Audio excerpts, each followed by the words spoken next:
Salut à tous, heureux de vous retrouver pour l'OM au café spécial Mercato.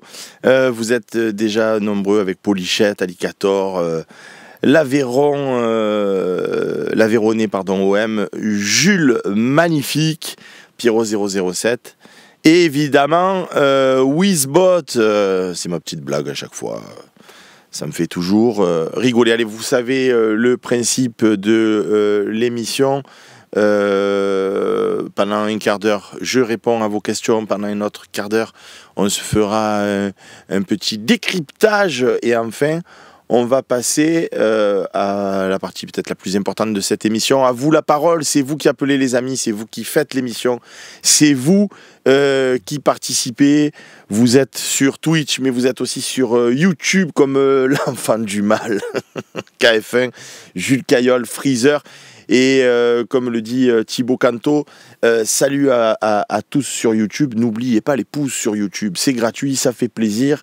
Et puis ça permet de faire monter l'émission dans l'algorithme. Et du coup, YouTube la propose à d'autres. Et du coup, on est de plus en plus connu. L'OM et que l'OM. Alors ces nouveaux polos, ça arrive en septembre. Pour tout te dire, OM et que l'OM, ça va arriver en septembre parce que là, c'est les vacances, on peaufine la petite boutique qui va bien, les modèles, etc.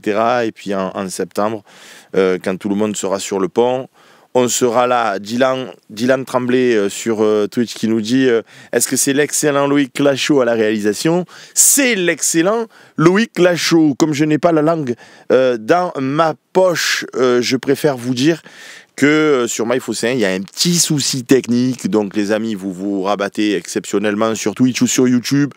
Évidemment, comme en pareille circonstance, je vous présente toutes mes excuses parce que c'est pas normal. Mais voilà, c'est les directs, c'est la technique, c'est comme ça. Allez, sur YouTube, KLN1, on commence l'émission. Aubameyang, ça en est où?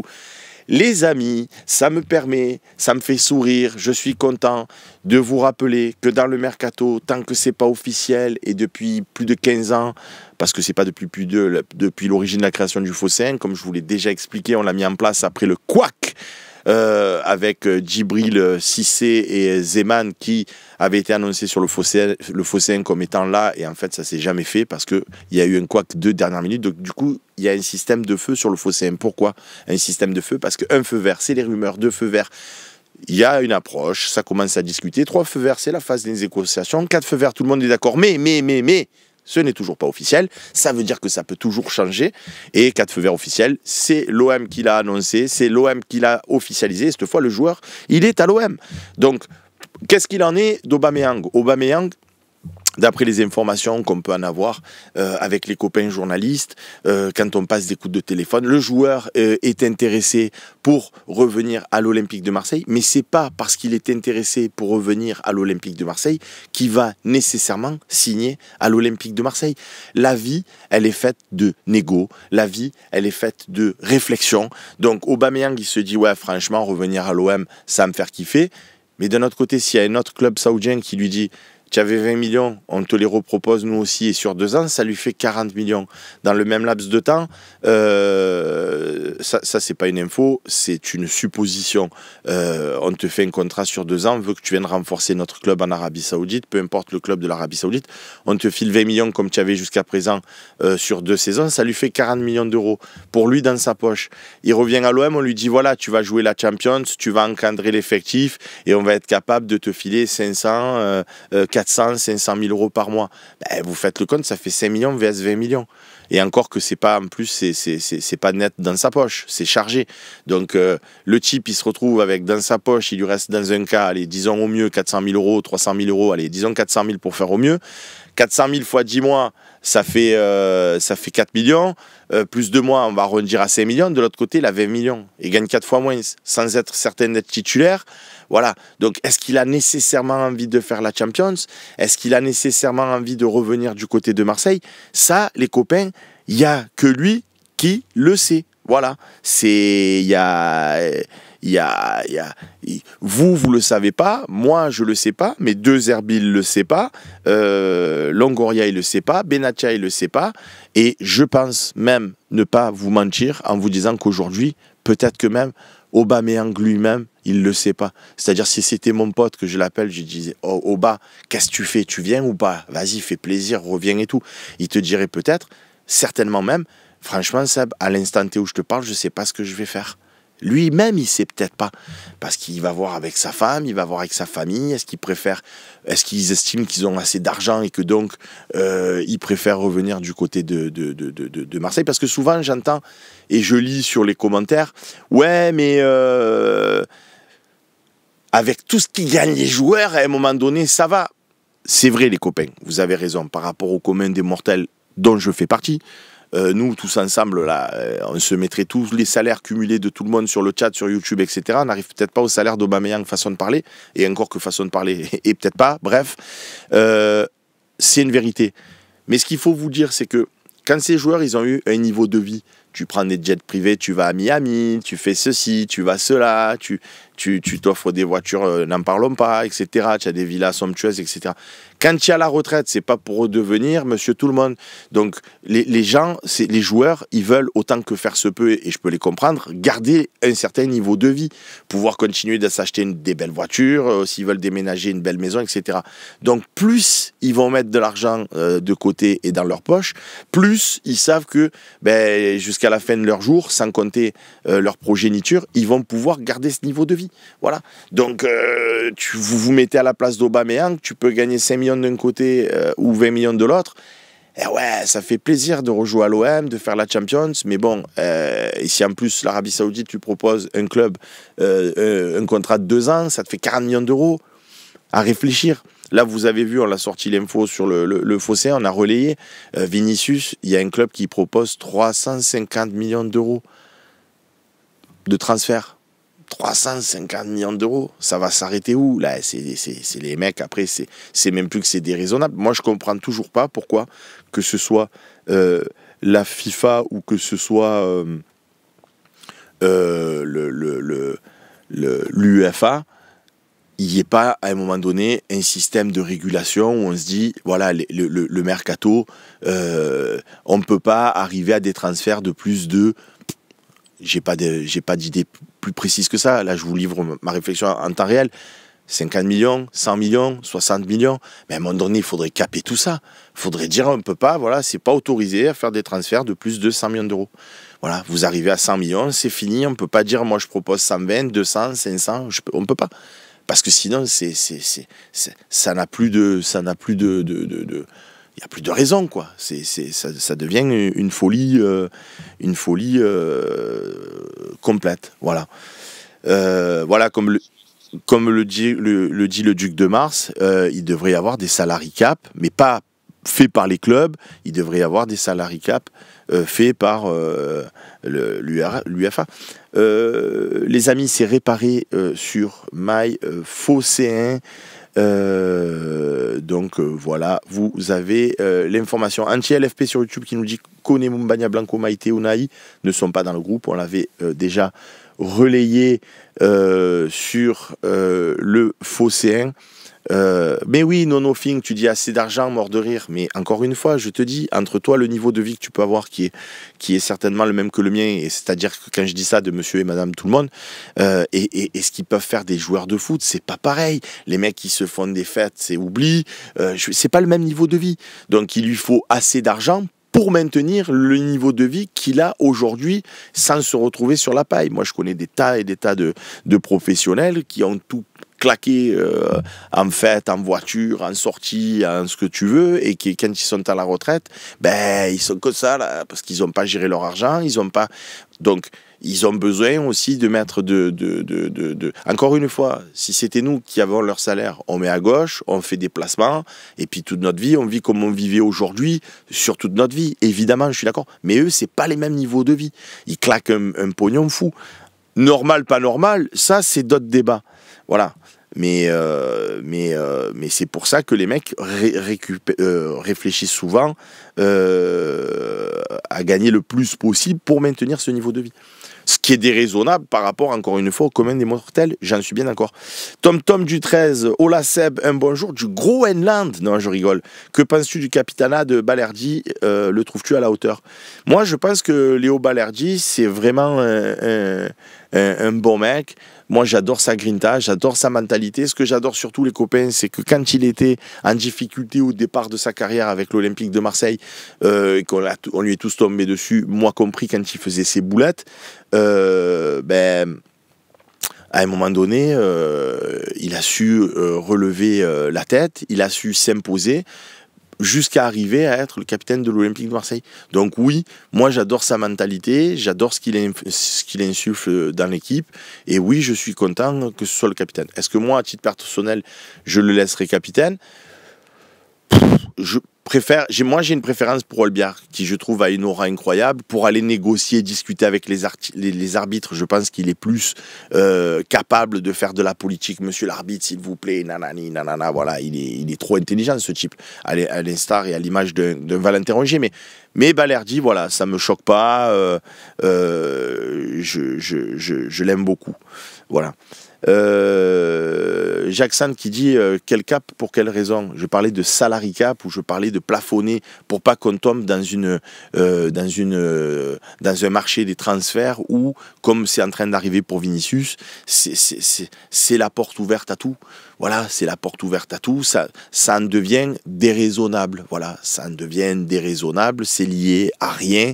Je veux dire, à un moment donné, il faudrait que les transferts soient corrélés à ta popularité, à ce que tu gagnes évidemment en revenus par rapport à ton club. Les amis, à NBA, c'est ce qui se passe. Hein. À NBA, tu peux pas faire tout et n'importe quoi. C'est encadré, etc. Est-ce qu'on ne se régale pas, pour ceux qui aiment le basket, avec les matchs de NBA?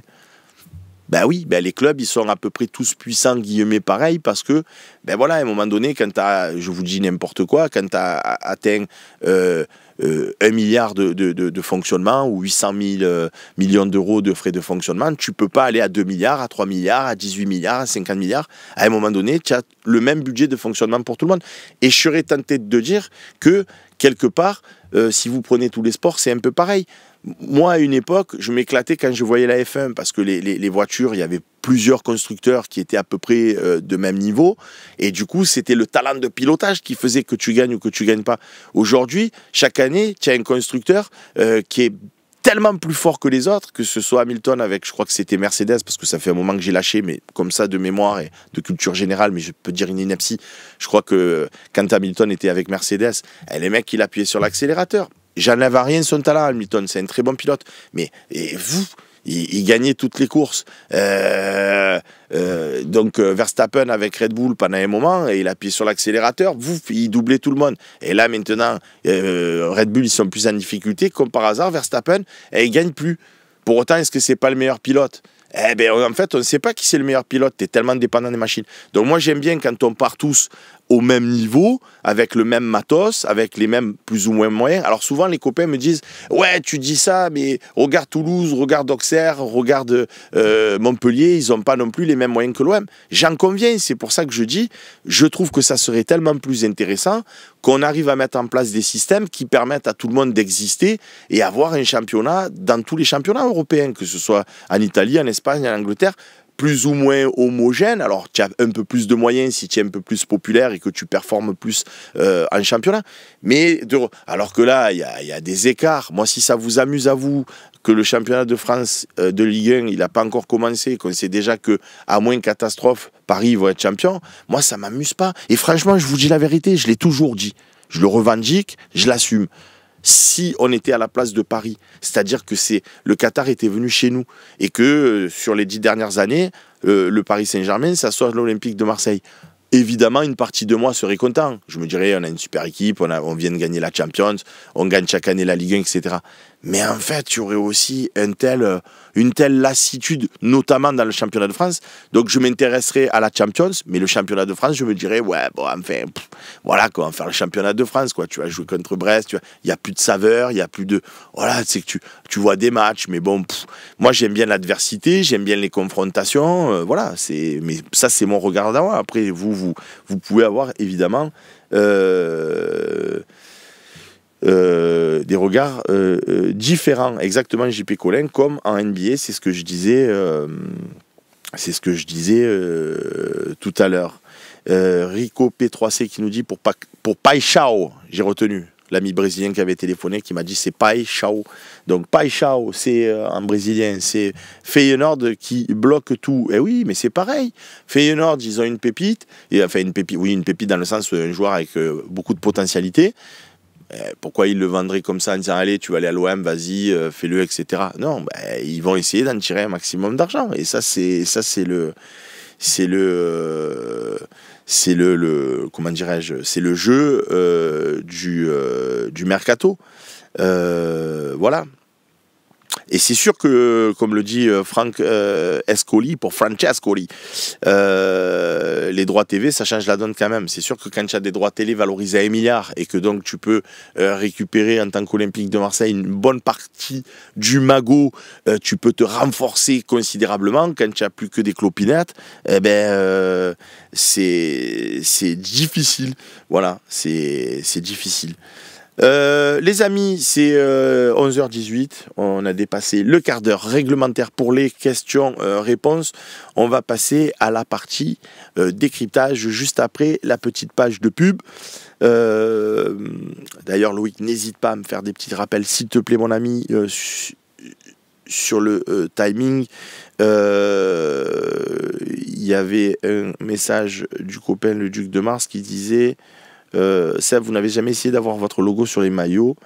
On est quand même le premier média sur l'OM, ça vous ferait une très bonne publicité. Mais tu sais même pas, le Duc de Mars, pour avoir, comment dirais-je, 1 millimètre sur 1 millimètre sur le maillot de l'OM. Combien ça coûte, tu crois que les mecs ils vont le dire, vas-y, on te le met...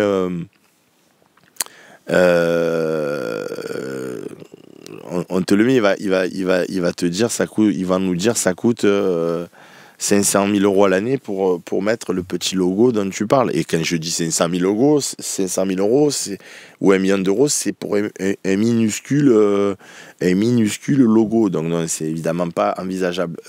Eneko-san, salut patron, désolé, je dois mal m'y prendre, mais je ne peux pas voir l'émission sur MyFocéen alors que je suis abonné. Je suis obligé de passer sur Twitch ou YouTube. On a réparé. Si tu vas sur MyFocéen et que je le fais en direct et que tu cliques sur émission en direct, bam, sur MyFocéen, tu as le player, ça marche. Je m'en suis excusé, Eneko-san, au début de l'émission, mais ça y est, c'est revenu à la normale. Ouais, Rico P3C qui nous dit, je crois que Joule pour son sponsor, c'est 300 000 euros par an, je crois. 300 000 euros pour écrire Joule. Ah, ça me fait. Charlie Goyard qui nous dit un décrypte quoi today. Alors moi, j'ai préparé avec l'excellent Loïc Lachaud une infographie sur l'équipe actuelle de l'Olympique de Marseille, voire le groupe, c'est-à-dire avec les remplaçants. Et franchement, moi je trouve que c'est vraiment pas mal. Alex qui me dit, mais on va en parler dans le décryptage. Seb, comment on peut diminuer le prix de l'abonnement à MyFocéen 2 ans au lieu d'1 an, s'il te plaît? Désolé pour le dérangement. Pas tout compris à ta question. C'est-à-dire si tu veux t'abonner sur 2 ans, avoir une ristourne par rapport à 1 an, je pense que ça doit être ça la question. C'est vrai que pour l'instant, j'ai pas fait des engagements entre guillemets longue durée. Mais ils s'en foutent, l'OM, qu'on soit le premier média, pas le premier média. Toi, tu nous vois comme ça et je t'en remercie. Eux, ils le voient pas comme ça du tout, quoi. Ils nous voient comme un média, comme la Provence, comme RMC, comme l'équipe. On se respecte. Il y a une très bonne. C'est très bien, mais voilà, quoi. Allez, on va passer à la partie décryptage.